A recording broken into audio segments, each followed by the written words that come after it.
Hello students, welcome to my YouTube channel. कैसे हैं आप लोग?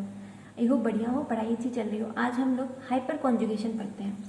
आपने ये टॉपिक सुना जरूर होगा, हाइपर कॉन्जुगेशन। आप जनरली इससे आप किस में पढ़ते हैं उसके बारे में बात करते हैं। हाइपर कॉन्जुगेशन का दूसरा नाम बेकर-नाथर इफेक्ट है और नो बॉन्ड रेजोनेंस है। नो बॉन्ड रेजोनेंस है, ठीक है। यहाँ पे क्या होता है, डीलोकलाइजेशन होता है, लेकिन यहाँ पे इलेक्ट्रॉन का डीलोकलाइजेशन होता है बिटवीन सिग्मा बॉन्ड, ठीक है, sigma bond and pi bond. Pi bond के बीच में क्या होता है, डीलोकलाइजेशन होता है, ठीक है, इसलिए इसको रेजोनेंस बोलते हैं। और यहाँ पे बॉन्ड जो है CH के बीच में टूट जाता है, इसलिए नो बॉन्ड रेजोनेंस कहते हैं, ठीक है। ये जो होगा वो आप कार्बोकेटायन, फ्री रेडिकल और एल्कीन में पढ़ते हैं। कार्बोकेटायन, फ्री रेडिकल और एल्कीन में। अगर मैं आपसे पूछूं कार्ब एनायन में हाइपर कॉन्जुगेशन पॉसिबल है, नो, आंसर इज नो, ठीक।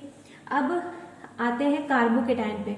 क्या ऐसी कंडीशन होगी कार्बोकेटायन पे जहां पे हाइपर कॉन्जुगेशन आप देखोगे? मतलब कोई तो कंडीशन होगी, जैसे आपने टॉटोमेरिज्म में कंडीशन देखी है, तो हर चीज में कंडीशन होती है कि आप किस कंडीशन पे चेक करोगे कि इस कार्बोकेटायन में हाइपर कॉन्जुगेशन है कि नहीं।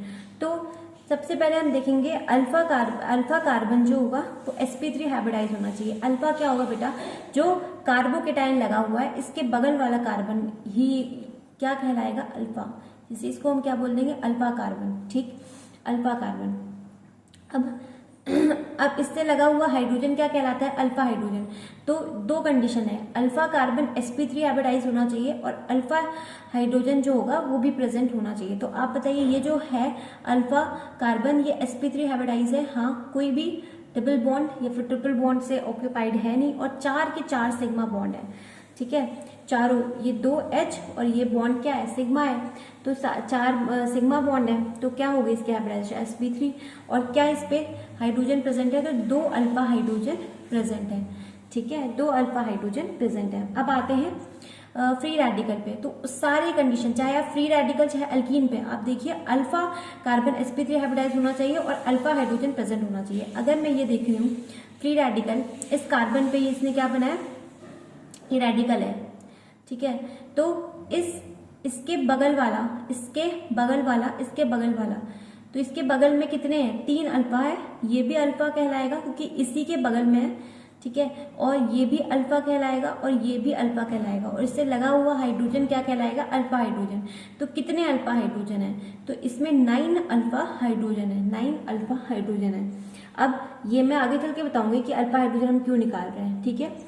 अब एल्कीन में भी आप देखिए क्या होगा, सबसे पहले पकड़ लीजिए, ये आपका क्या है, यहाँ पे आपका एल्कीन है, ठीक। उसके बाद क्या, अल्फा, इसके बगल वाला क्या कहलाएगा, अल्फा कार्बन, और ये इससे लगा हुआ हाइड्रोजन क्या होगा, अल्फा हाइड्रोजन। क्या ये अल्फा कार्बन sp3 हाइब्रिडाइज है, बिल्कुल ये sp3 हाइब्रिडाइज है, तो इससे लगा हुआ हाइड्रोजन क्या होगा, वो अल्फा हाइड्रोजन कहलाएगा। कितना है यहाँ पे, तो 3 अल्फा हाइड्रोजन यहाँ पे प्रेजेंट है, 3 अल्फा हाइड्रोजन यहाँ पे प्रेजेंट है। अब हमने ये अल्फा हाइड्रोजन क्यों निकाला, क्योंकि बेटा इससे बेसिकली एक ही क्वेश्चन बनता है, उसका नाम है स्टेबिलिटी ऑफ। आप इसका आप हाइपर कॉन्जुगेशन का एप्लीकेशन अगर पूछें तो आपको कार्बोकेटायन, फ्री रेडिकल और एल्कीन में क्या पूछेगा, स्टेबिलिटी पूछेगा। तो stability is directly proportional to alpha hydrogen. जितने ज्यादा अल्फा हाइड्रोजन किसी भी मॉलिक्यूल में प्रेजेंट होंगे, इसलिए वो उतना क्या होगा, स्टेबल होगा, ठीक है, स्टेबल होगा, ठीक है। आप देखिए अभी मैंने निकाला तो सबसे ज्यादा इसमें प्रेजेंट है, ठीक है, या भी अलग अलग है, लेकिन कार्बोकेटायन में जब आपको कार्बोकेटायन, तो 3 कार्बोकेटायन दे देगा और उसमें आपको क्या निकालना होगा, अल्फा हाइड्रोजन निकालना होगा। तो आप कैसे निकालोगे, मैंने आपको दिखा दिया, ऐसे आप निकालोगे अल्फा हाइड्रोजन। तो जितने ज्यादा अल्फा हाइड्रोजन होंगे उतनी ज्यादा स्टेबिलिटी होगी। और अगर फ्री रेडिकल में आएगा, आपको क्वेश्चन आएगा तो 3-4 आपको फ्री रेडिकल दे देगा, उसमें भी यही पूछेगा आपको कि आप कैसे निकालोगे। तो बिल्कुल जैसे आपने यहाँ पे फ्री रेडिकल पे निकाला वैसे ही आप निकाल लोगे, एल्कीन में भी आप एज इट इज करोगे, ठीक है, ओके।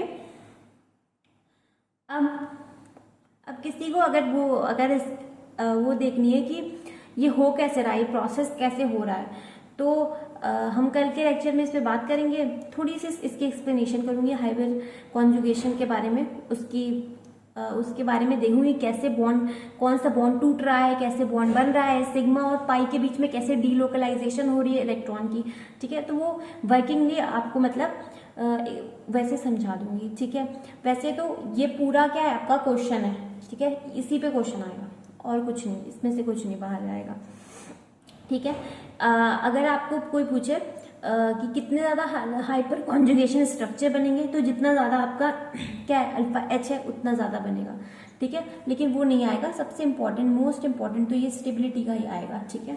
स्टेबिलिटी आप कैसे बताओगे, जितना ज़्यादा अल्फा एच उतना ज़्यादा क्या होगा आपका, उतनी ज़्यादा स्टेबिलिटी होगी किसकी, कार्बोकेटाइन, फ्री रेडिकल और एल्कीन में, और एनाइन में तो ये प्रेजेंट ही नहीं होते, ठीक है। आई होप आज का लेक्चर आपको क्लियर हो। और प्लीज़ लाइक कीजिए, सब्सक्राइब कीजिए, अगर कमेंट भी कीजिए अगर किसी चीज़ में आपको प्रॉब्लम हो रही है, और अगर अच्छा लग रहा है तब भी कमेंट कीजिए, ठीक है, कि अच्छा लग रहा है, ओके। और कल हम वर्किंग के बारे में बात कर लेंगे, थोड़ी इसके बारे में बात कर लेंगे, ठीक है, और थोड़ी बहुत क्वेश्चन करेंगे तो थोड़ी मतलब और अच्छे से आएगा, ठीक है। तब तक के लिए बाय बाय, ऐसे ही पढ़ते रहिए।